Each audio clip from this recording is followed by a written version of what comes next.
Hello धुरंधरो, नमस्ते, राम राम। मैं हूं अमित चौधरी। स्वागत है आपके अपने YouTube channel Amit sir GK में। तो आज 7 दिसंबर है और डेली करंट का तहलका हर रोज की तरह सुबह 6 बजे प्रेजेंट हो जाती है मेरी क्लास। और आपके सामने हर वो क्वेश्चन इंपॉर्टेंट हो जाता है मेरी क्लास का, जो कि आपके जिस भी पेपर की आप तैयारी कर रहे हो, जिस भी पेपर को आपने टारगेट कर रखा है, ठीक है, उसके लिए मोस्ट इंपॉर्टेंट हो जाते हैं मेरे क्वेश्चन डेली करंट का तहलका। मेरी ये क्लास आज 118वीं क्लास है।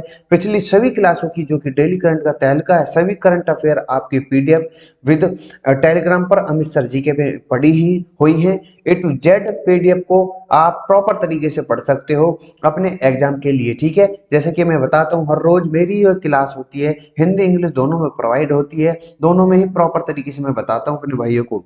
हर रोज की तरह मैं बताऊंगा, जो भी बच्चा एसएससी सीटेट या फिर किसी से भी, एक मिनट रुके, हाँ, सीटेट से या फिर बैंक से, किसी भी डिफेंस से रिलेटेड जो भी मेरा भाई मेरे बहन जो भी तैयारी कर रहा है, उसके लिए मोस्ट इंपोर्टेंट हो जाती है मेरी क्लास। सबसे पहले और सबसे शानदार मैं क्लास करवाता हूँ, एनालिसिस पॉइंट वाइज हर क्वेश्चन को करवाता हूँ, ठीक है। प्रातः सुबह 6 बजे मेरी क्लास प्रेजेंट हो जाती है। तो शुरू करते हैं अपनी क्लास को दिसंबर के दिनों के साथ, देशों के जो कि मोस्ट इंपोर्टेंट हर रोज की तरह शुरुआती में करवाता हूँ। तो 1 दिसंबर के दिन विश्व एड्स दिवस मनाया जाता है। 2 तारीख को विश्व कंप्यूटर साक्षरता दिवस, उसी के साथ दाक्षता के उन्मूलन का अंतर्राष्ट्रीय दिवस, और 3 दिसंबर को विकलांग लोगों का अंतर्राष्ट्रीय दिवस, विश्व संरक्षण दिवस मनाया जाता है। ये मोस्ट इंपोर्टेंट है। विश्व संरक्षण दिवस के बारे में कई बार पूछा गया क्वेश्चन है। 4 दिसंबर को आप सभी को पता हो कि नौसेना दिवस होता है। 5 दिसंबर को आर्थिक और सामाजिक विकास के लिए अंतर्राष्ट्रीय स्वयं सेवक दिवस होता है। और 7 दिसंबर जो कि आज है, सशस्त्र सेना झंडा दिवस, अंतर्राष्ट्रीय नागरिक उड्डयन दिवस। ये कल ही मैंने बताए हैं, इंपॉर्टेंट क्वेश्चन है, ठीक है। तो शुरू करते हैं आपके आज की क्लास, जो कि मोस्ट इंपोर्टेंट क्वेश्चन के साथ होती है।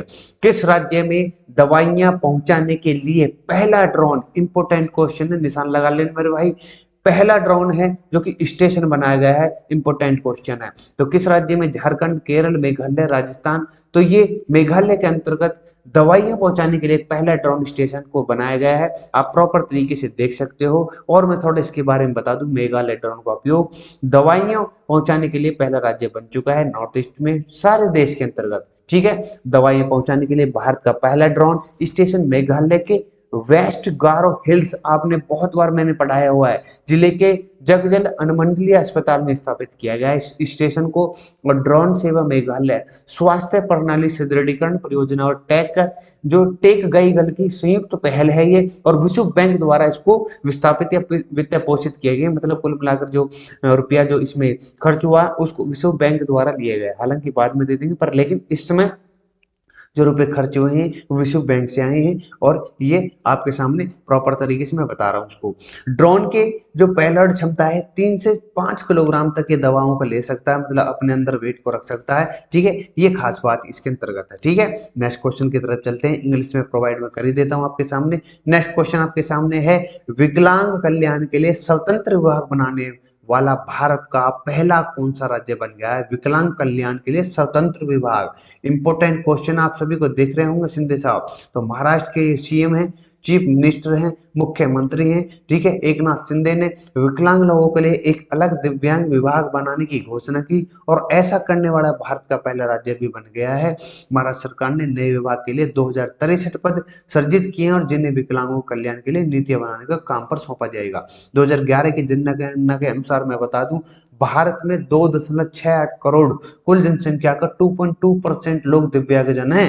और इनमें से देखने, सुनने, बोलने, चलने में अक्षमता, मानसिक मंदता, मानसिक बीमारियां, बहुविकलांगता, किसी भी अन्य अक्षमता को वाले व्यक्ति शामिल हैं। 2.68 करोड़, ठीक है, भारत के अंतर्गत इतने हैं।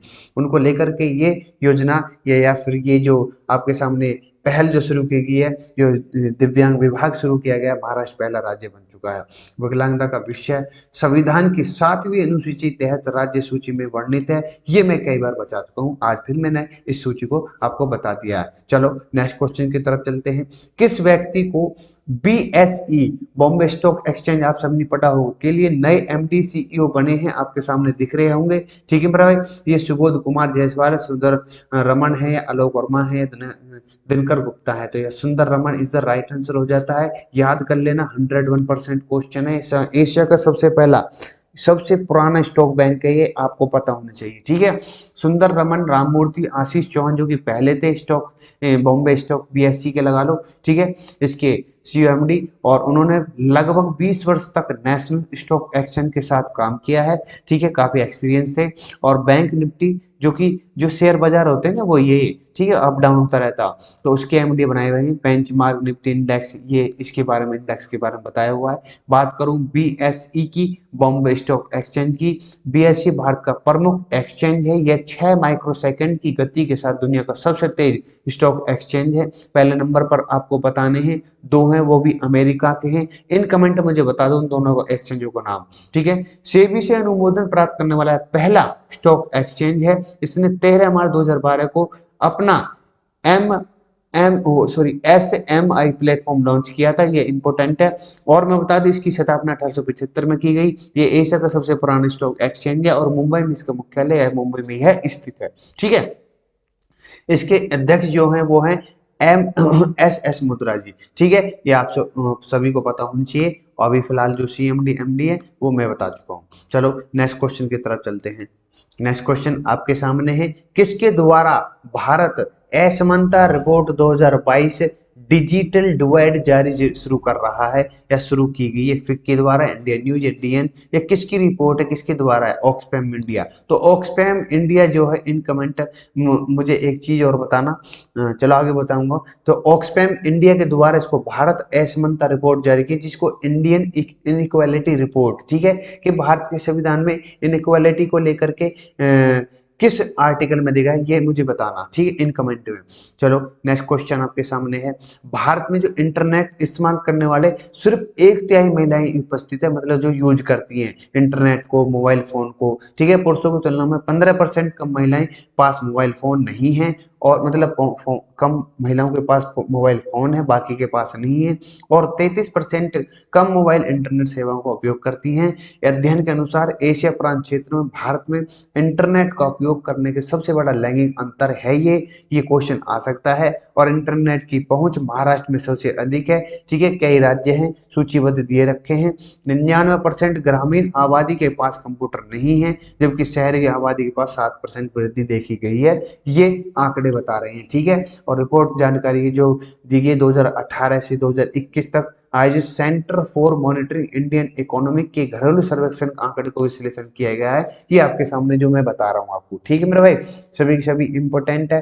और नेक्स्ट क्वेश्चन की तरफ चलते हैं। मैं बता दूं, हिंदी इंग्लिश दोनों में ही मेरी PDF होती है, और दोनों को आप प्रॉपर तरीके से PDF डाउनलोड कर सकते हो अमित सर जी के टेलीग्राम से। डिस्क्रिप्शन में मैं लिंक दे दूंगा टेलीग्राम का, वहां से जाकर के आप test series, practice set, CTET के क्वेश्चन आंसर, या फिर SSC GD से रिलेटेड कोई भी GK का आंसर आप प्रॉपर तरीके से क्वेश्चन आंसर कर सकते हो। वीडियो क्लासेस फ्री हैं, ऑन यूट्यूब पर है, सब कुछ फ्री है। चलो नेक्स्ट क्वेश्चन की तरफ चलते हैं।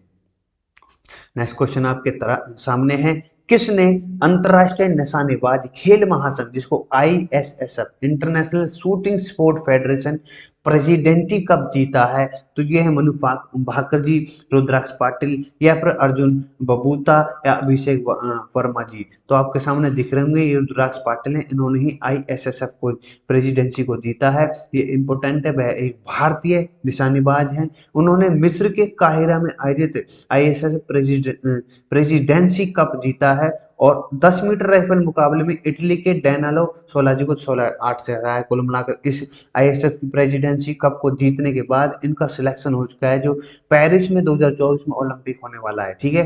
ये इंपॉर्टेंट है, आपको इसके इनके खेल से संबंधित ये पूछ सकते हैं, किस खेल से संबंधित रखते हैं, और फिर कितने मीटर की राइफल को या मुकाबला प्रतियोगिता में भाग लेते हैं, ये क्वेश्चन पूछ सकते हैं, ठीक है। या फिर रुद्राक्ष पाटिल कौन है, क्या है, सभी चीजें इंपॉर्टेंट है आपके सामने, ठीक है। नेक्स्ट क्वेश्चन की तरफ चलते हैं। नेक्स्ट क्वेश्चन आपके सामने है, कब से उत्तर प्रदेश में, हरियाणा हो, राजस्थान हो, मतलब कुल मिलाकर नेशनल जो NCR एरिया है अपना, ठीक है, में सिर्फ CNG और ऑटो रजिस्ट्रेशन, मतलब तीनों राज्य आ गए तो प्रॉपर 24 जिले प्रॉपर तरीके से आ जाएंगे। 14 जिले हरियाणा, 8 जिले आपके उत्तर प्रदेश के और 2 जिले राजस्थान के सम्मिलित है। तो जनवरी 2023 से इसमें रजिस्ट्रेशन शुरू हो जाएंगे। ठीक है, मैंने देख रखा भी है कि वायु की गुणवत्ता आयोग ने खुद ने, केंद्र के द्वारा जो वायु गुणवत्ता आयोग है उसने उत्तर प्रदेश, हरियाणा, राजस्थान 1 जनवरी 2023 से एनसीआर में केवल सीएनजी और ई जो इलेक्ट्रिक ऑटो का पंजीकरण सुनिश्चित करने का निर्देश दे दिया है। ठीक है, इसके साथ ही केंद्र में वायु गुणवत्ता आयोग ने उत्तर प्रदेश, हरियाणा और राजस्थान के 2026 अंत तक डीजल ऑटो का चरणबद्ध तरीके से बंद करने को कहा है।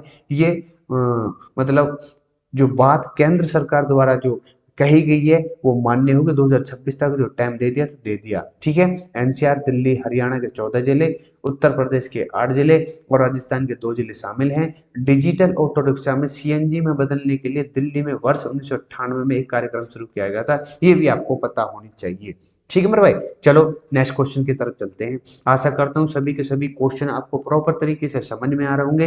कहीं भी किसी भी क्वेश्चन से रिलेटेड, किसी भी पॉइंट से रिलेटेड आपको कोई दिक्कत हो, परेशानी हो, समझ में नहीं आ रहा तो मुझे पूछो, मैं नेक्स्ट क्लास में उसको प्रॉपर तरीके से आपको बता दूंगा। ठीक है, चलो नेक्स्ट क्वेश्चन आपके सामने है। विज्ञान और प्रौद्योगिकी मंत्री ने भारत में स्वास्थ्य और विज्ञान में परिवर्तन लाने के लिए अग्रणी महिलाएं विषय पर एक सम्मेलन का उद्घाटन किया है। ये इंपॉर्टेंट क्वेश्चन, वो किसके द्वारा, किस व्यक्ति द्वारा है? डॉक्टर जितेंद्र सिंह या प्रवीण पवार, नरेंद्र मोदी जी, स्मृति ईरानी। आपको दिख रहे होंगे ये आपके सामने डॉक्टर जितेंद्र सिंह है जो कि विज्ञान और प्रौद्योगिकी मंत्री हैं। ठीक है, इन्होंने ही, इनके साथ साथ केंद्र स्वास्थ्य परिवार कल्याण राज्य मंत्री डॉक्टर भारती प्रवीण पवार ने सम्मेलन को संबोधित किया। सम्मेलन का आयोजन जय प्रौद्योगिकी विभाग, जय प्रौद्योगिकी उद्योग अनुसंधान, इन्होंने भाग लेकर के इसको खुले से, मतलब कुल मिलाकर के women lift health and grade challenge India के सहयोग से किया जा रहा है। इसका उद्घाटन, इसको संबंधित है। ठीक है, इस सम्मेलन को। ठीक है, और बाइक जय प्रौद्योगिकी विभाग जो होते हैं, जो डीबीटी जिसको कहा जाता है, द्वारा स्थापित धारा 8 अनुसूची बी के अंतर्गत एक गैर लाभकारी लोक उपकरण है। वुमेन लिफ्टिंग स्वास्थ्य सम्मेलन हेल्थ कॉन्फ्रेंस जो है स्टैनफोर्ड यूनिवर्सिटी से एक पहल है जिसको आयोजित किया जा रहा है। और मैं बता दूं 2017 से ये आयोजित प्रॉपर तरीके से हर साल किया जा रहा है। इसके बारे में मोस्ट इंपोर्टेंट जानकारी आपको मैंने दे दी है। चलो नेक्स्ट क्वेश्चन की तरफ चलते हैं। विश्व मृदा दिवस कब मनाया जाता है? 1 दिसंबर, 5 दिसंबर, 2 दिसंबर, 8 दिसंबर। आप सभी को पता होगी वर्ल्ड सोइल डे 5 दिसंबर को मनाया जाता है हर साल। ठीक है, मैं बता दूं विश्व मृदा दिवस ये 5 दिसंबर को, और इसका विषय जो है जहां भोजन शुरू होता है, इसका विषय है, इसकी थीम है। इसका उद्देश्य है कि पारिस्थितिक तंत्र बनाए रखने के लिए महत्वपूर्ण जागरूकता फैलाना है। ठीक है, ये आपका मुख्य, ये इसका मुख्य उद्देश्य है। पहला आधिकारिक विश्व मृदा दिवस 2014 में बनाया गया था। 2013 में संयुक्त राष्ट्र महासभा ने 5 दिसंबर को विश्व मृदा दिवस के रूप में नामित करने का स्थापित, यूएन मतलब कि वही है यूनाइटेड नेशन जो है, तो उसके द्वारा इसको 5 दिसंबर इसको डिनोट किया गया कि विश्व मृदा दिवस इसी दिन बनाएंगे। ठीक है, वर्ल्ड सॉइल डे। यह स्वास्थ्य मिट्टी के महत्व पर ध्यान देने के और मिट्टी के संसाधनों को सतत प्रबंधन की वकालत करने के लिए मनाया जाता है। इम्पोर्टेंट है। ठीक है मेरे भैया, सभी चीजें, उद्देश्य है, थीम, कब मनाया जाता है, ये सभी चीजें किसके द्वारा इसको प्रेजेंट किया गया था सबसे पहले, ये सभी की सभी मैंने आपको बता दी है। चलो नेक्स्ट क्वेश्चन की तरफ। हाल ही में खबरों में रहा सेमेरू ज्वालामुखी किस देश में स्थित है? रशिया में, चीन में, ब्रिटेन में, इंडोनेशिया। सभी को पता होगी, काफी दिनों से ये चल रहा है। Indonesia is the right answer हो जाता है यहाँ पर, जो कि सेम्ब्रो ज्वालामुखी है। ये आप सभी को जावा द्वीप, जो कि इंडोनेशिया के जावा द्वीप में समेरू ज्वालामुखी में विस्फोट शुरू हो गया और विस्फोट के कारण ज्वालामुखी की राख फैली पूरी जगह। आप सभी को मैंने बता रखा है ज्वालामुखी कैसे बनता है, क्या बाहर निकल के क्या बन जाता है, या अंदर जो इसके दाने हो जाते हैं वो क्या कहलाते हैं। ये सभी के सभी मैंने अपनी टेस्ट सीरीज में, अपनी क्लास में प्रॉपर तरीके से बताइए कौन से देश में कौन सा ज्वालामुखी पाया जाता है। टोटल मैं बता दूं 1350 ज्वालामुखी पाए जाते हैं पूरे विश्व के अंतर्गत। इन कमेंट में मुझे बताना भारत में जो ज्वालामुखी है उसका नाम क्या है। ठीक है, ये इंपॉर्टेंट है।